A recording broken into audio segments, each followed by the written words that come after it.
from the Green Room studio. We are a go. You were in the Army? I was. I'm third generation Army. Okay, that's cool. Mm-hmm. How long did you serve? I served just under 3 years. I was medically retired. Okay, cool. And what did you do? I did logistics while I was in. I volunteered to go to Iraq in 2004. I immediately was attached to a unit that was deployed overseas. And then conflict happened on campus or on the FOB itself that then attached me to a medical unit. So then I was attached to Fort Carson MedCom, and that was my first exposure to healthcare, was at the active duty while I was getting medically retired. Awesome. Fort Carson. Well, thank you for your service, first and foremost. Of course. Thank you. So I want to talk a bit about what you do now as a functional nurse, author, speaker, combat veteran, dedicated cannabis advocate. There's an association of nurses that all advocate for cannabis. Yes. Awesome. Well, I want to just talk about how we met. Please. It was through the Concerned Veterans for America rally back around COVID time, right? April 1st, if I remember correctly. That's right. 2022. Which, I thought it was cool that you had veterans coming together and speaking out. I know that it's not easy, but I kind of wanted to talk a little bit about the 2013 Phoenix VA scandal and how that kind of helped get you into the whole policy reform. Absolutely. So I remember when you walked up and I was like, oh yes, there's cameras here.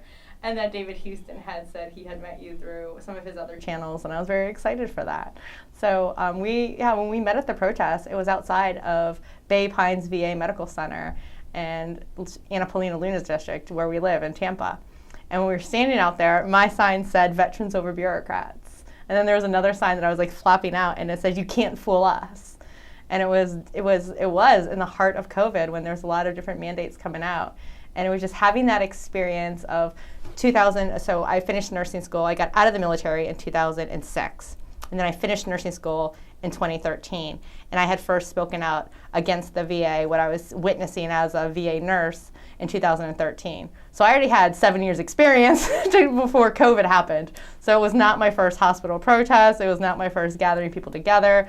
It was not my first exposure to policy reform itself. So in 2013 at the VA scandal, when they had the wait list and veterans being mistreated and veterans not being properly diagnosed with suicide, and they had veterans that were over-medicated, and then my own lived experience at the Cincinnati VA Medical Center of where I was a nurse.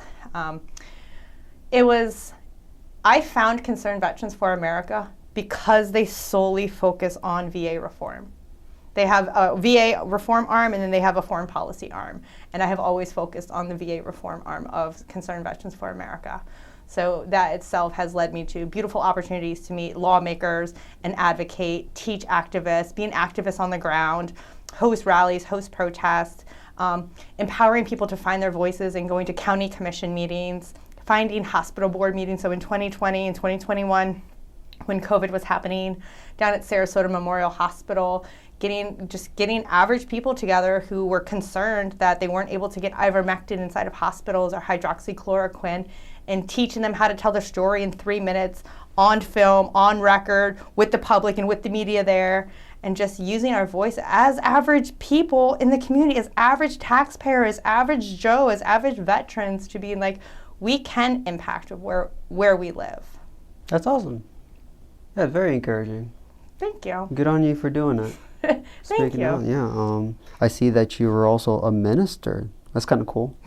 It's a little different left from what what a nurse typically does, right? Or I'm curious as to how you got involved with becoming a minister. It makes sense in my mind, right? So in nursing school, nursing was very left brain. Very dogmatic, very emotionally numb, not creative. So when I went to a Catholic university, I have two minors. I have a BSN with 2 minors, and my minors are religious studies and photography. So I always had this right-left brain balance to make sure I never forgot who I truly am and what I'm fully capable of, not just pushing pills. That was never just because I was taught that, it never sat well in my spirit. It never felt integral to me. Like, it wasn't an integrity of what I was trying to do with the veterans community. So I became an ordained minister in 2020 when I saw the beautiful opportunity to step in religious freedom and fully advocate from a religious freedom standpoint. I became an ordained minister and launched a church with a Marine veteran, actually, Reverend Kimberly Harold. She is a female Marine, and her son is actually a Marine right now. And we started Unity of Gulfport, and it was a beautiful opportunity to build an inclusive community, work on messaging to empower people, bottom-up solutions, building bridges, come as you are. We didn't care if you wore a mask or didn't wear a mask. We didn't care if you were vaccinated or not vaccinated. It's just like holding that line, because I was attending a church, and that church had shut down during a time where I believed the proper role of a religious organization would be to step up and challenge the government overreach. And I didn't see that, so immediately I was like, you have to become the leader that you wish you had. You have to step into that opportunity that I know if I was seeking that, how many other people are seeking that? Like, they don't, or how many people don't even know that's an option? And I started traveling across, they always say across Tampa, just to attend a church where the minister was brave enough to challenge the status quo and keep service open. So even though some of the beliefs went against my own personal beliefs, I still sought that leadership and sought that very strong leadership challenging it. So then I just created what was needed in the community. Good on you for taking the initiative, right? Thank you. Yeah. Going against the grain again, right? It's a common thread. Like, in my life, I've always done that. So yes. Yeah, that's good. Yes. No, but I mean, you're speaking up. I think a lot of people are intimidated by folks who speak up. You get that kickback. But if you're not going to do it, who else is, right? Yes.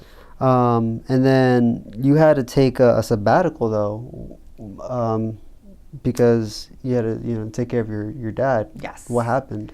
My father is vaccine injured. He has received a Moderna. Well, first he received a text message from the VA that said, click this button right here, schedule your COVID-19 vaccination. And unfortunately, I am my father's power of attorney, and he received the text message, and there's reasons that my father does not make medical decisions. And I am his medical power of attorney, so he clicked the button to make the appointment against my knowing, against my knowledge. And timing-wise, it was very problematic that he had cancer resurface and immediately metastasize and spread very fast and eager, and Hurricane Ian had just come through. So I had stepped away. I had just taken a month sabbatical from the Unity of Gulfport to go care for my father post the storm. And then when I was down there, I could see his health declining fast, and that's when I fully stepped away, took a sabbatical, and actually moved in with him so I could give him proper direct care of like changing the food, changing the lifestyle, changing the environment, getting his granddaughter, my niece, getting her more involved in his life, and seeing how all this lifestyle medicine that I used to teach about, if I'm not applying it to my own family, what is it even working for? Like, that's my father, right? Like, that's I was always a daddy's girl. And What's his name? Gary Hartman. How's he doing? He is actually, last week we went and all the cancer in his bladder is completely clear. He is a cyclist, so our biggest goal beside remission was keep his bladder inside of his body so he could continue riding his bike. And today he went out for a 6-mile bike ride. He's back on his bike. He is very active. We have a PET scan next week just to make sure it hasn't spread anywhere else and stay on top of it. But he's living a full life, and he's living a lifestyle as if he is in full remission, even though we will get a PET scan for the data collection How old is he? He's 76, but he's a very young spirit. Yeah, he sat on nuclear warheads when he was in during the Cold War era. So he definitely, crystal blue eyes, just awake and like eager to take on this world. So that's cool. 6 miles, huh? Mm-hmm. I love that. Mm-hmm. Well, that was after his 3 blood clots. Really? That was just a few months ago. Yeah. Yeah. That's awesome. I'm glad that he has you to take care of. Thank you. And just you with your experience as a nurse, I'm sure he's grateful for it, right? Yes. Yeah. I know my sisters definitely are as well too. Yeah. To know, like, that's what we do in our family. We take care of our parents. Family's all we got. Mm-hmm. Yeah. So your dad and your mom, you have like a mom and you have a Mexican. Yes. My mom's 100% Mexican. My dad's German and Irish. My mother lives up in Ohio with my sister. And I was always the tomboy growing up. I always did everything, all the projects with my dad. Grew up just always challenging status quo and always defiant. And Yeah. I get that from my dad for sure. What's that been like? I mean, like, how do you feel like as a Latina woman? How do you feel like that's kind of like empowered you? I never knew I was Latino. I grew up colorblind. I went to private Catholic schools from kindergarten through 8th grade. I didn't know that Papa meant anything other than Papa. Like, I didn't know that people didn't have beans and rice when they went to see their family, and like not every family had 2 languages. That was my normal. So when I went to a public high school, then people started asking me, what am I? And my mom must have known from her experience growing up that when people ask, what are you? Respond back with, I'm a woman, what are you? That's funny. That's hilarious. I love that. Because clearly they wanted to say, oh, I'm Mexican, oh, I'm half Mexican. Oh. No, I was like, I'm a woman, what are you? So my entire existence, I would respond, I'm a woman, what are you? Like, why are you curious? And I knew nothing else except that. So I had a very rude awakening in high school when people were telling me what I was and it wasn't resonating with me. And then came the derogatory words, slang words, the racism came in folds.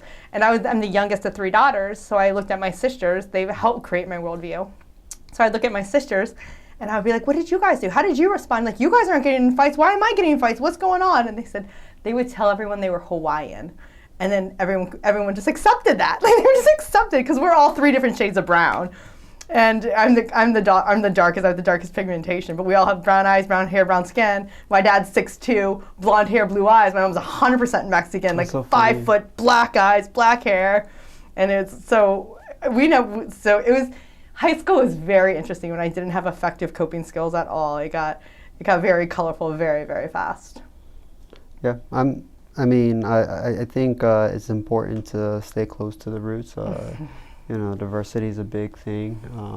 I host Women's Circle all the time, and we focus on just being women, and it's usually people of brown skin that will relate to me and my messaging and where I'm at, or the ability, or who have immigrated to this country, and it's just unspoken of. Like, if it's brought up in a dress, I'll speak truth to it, but if it's not, we will continue to be sisters and sisters in arms, just like the military. Yeah. We're all the color green then.